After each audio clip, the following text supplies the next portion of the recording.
Hello everyone, मैं captain Anil Kumar. आज वैसाखी पूर्णिमा है और मानव इतिहास का एक गौरवशाली दिन जिसने जीवन और जगत के बारे में सोचने को अंदाज को ही बदल दिया। तथागत बुद्ध का जन्म इसी दिन हुआ और इससे संयोग कहें या अलौकिक चमत्कार कि बुद्ध का परिनिर्वाण इसी दिन हुआ और इसी दिन इनको ज्ञान की प्राप्ति हुई। इसलिए इसे त्रिपावन पर्व कहा जाता है। कर्मकांड और अंधविश्वास में लिप्त समाज को ज्ञान की एक ज्योति मिली जिससे पूरा भारत नहीं अपितु पूरा आधा विश्व इससे आलोकित हो उठा। आज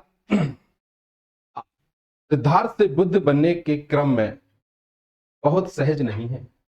आत्म त्याग की भावना से परिपूर्ण तपोनिष्ठ जीवन, स्वयं की कठोर श्रृंखलाओं को तोड़कर परहित के लिए जीवन को समर्पित कर देना बोधिसत्व से बुद्ध बनने की प्रक्रिया है।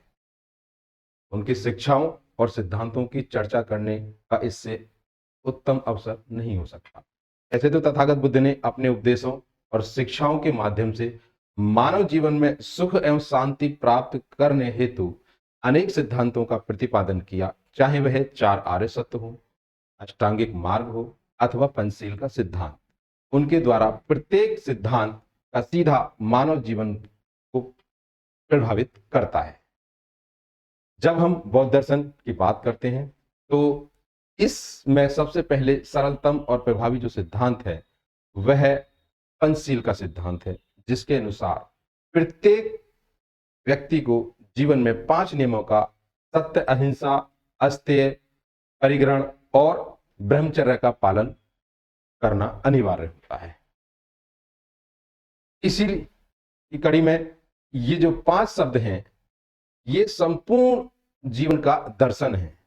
इनमें से प्रत्येक शब्द अपने अंदर एक संपूर्ण गहन अर्थ समाहित किए हुए हैं जो मानव जीवन का अनिवार्य तत्व है। जीवन के इन अनिवार्य तत्वों में से सबसे महत्वपूर्ण अपरिग्रहण के बारे में मैं बताऊंगा।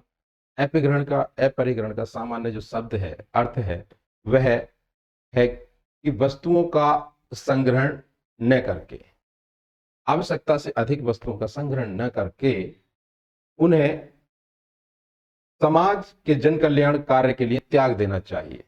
यदि अपग्रहण के इस सामान्य से अर्थ को भी हम अपनाएं तो हमारे जीवन में अनेक समस्याएं समाप्त हो जाएंगी। तथागत कहते हैं कि सबसे पहले स्वयं को जानो और स्वयं को जानना ही आत्मज्ञान है। आत्मज्ञान से ही विश्व ज्ञान की यात्रा प्रारंभ होती है।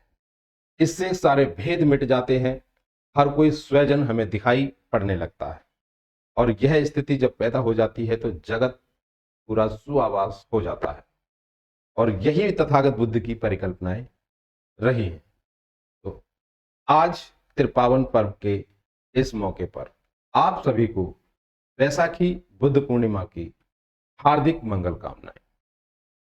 नमो।